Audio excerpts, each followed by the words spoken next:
Assalomu alaykum hammaga. Qirg'izistondan moshina qabul qilib oldik. Motor qo'yishga bunga 308 объемlik motor qo'yib beryapmiz. Montaj ishlari deyarli yakunlandi. Elektrik toklarni ulab chiqyapti.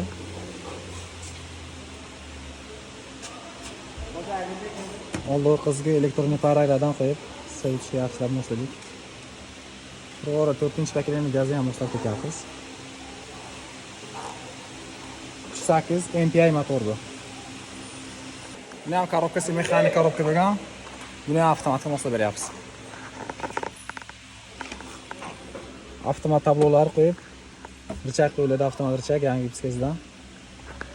Как zavod bo'lib o'rnaydi avtomat korobkasi ham. Bo'lsa 1-2 kun ish qoldi.